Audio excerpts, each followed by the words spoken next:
মেয়েরা যারা মাথায় কাপড় দেয় না, বিশেষ করে মেয়েরা হিজাব যারা করে না, কিয়ামতের ময়দানে এই মেয়েদের এক একটা চুল এক একটা সাপ হয়ে তার শরীরে তার মাথায় দংশন করতে থাকবে। নাউজুবিল্লাহ।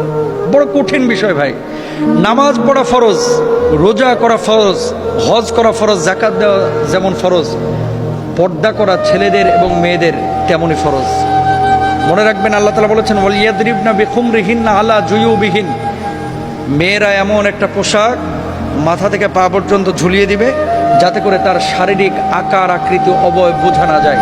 আজকে সামান্য একটু ফ্যাশন করার জন্য, নিজেকে জাহের করার জন্য, প্রেজেন্ট করার জন্য, মানুষের সামনে আমার সিল্কি চুলগুলোকে প্রকাশ করার জন্য আজকে আপনি যে পর্দার খেলাফ কাজটা করতেছেন, এই সিল্কি চুলগুলোই কিয়ামতের ময়দানে এক একটা ওই রাসেল ভাইপারের মতো আক্রমণাত্মক হয়ে যাবে।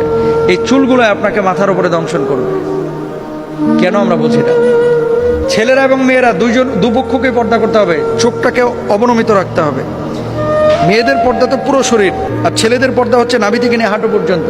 এই অংশটা যদি এক চুল পরিমাণ কেউ খোলা রাখে, আল্লাহর আদালতে তারা দাঁড়াইতে হবে। তো মেয়েরা মুখমণ্ডল, হাতের তালু, পায়ের পাতা এগুলো বাড়ির মধ্যে খোলা রাখতে পারে, আর বাইরে চেষ্টা করবে পুরো হিজাব মেনটেন করে তার সৌন্দর্য যাতে করে প্রদর্শন না হয়। ছেলেরাও চক্ষুকে অবনমিত রাখবে, তার লজ্জাস্থানকে ঢেকে রাখবে।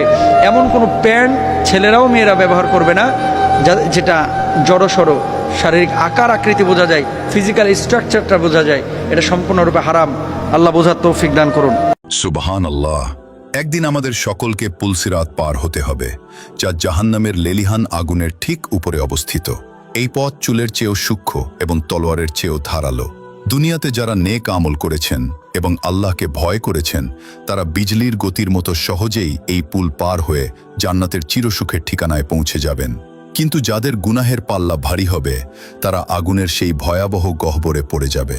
হে দয়াময় আল্লাহ, আমাদের সকলকে আপনার নেক বান্দাদের অন্তর্ভুক্ত করুন, জাহান্নামের আযাব থেকে রক্ষা করুন এবং আমাদের জন্য পুলসিরাত পার হওয়া সহজ করে দিন। আমিন।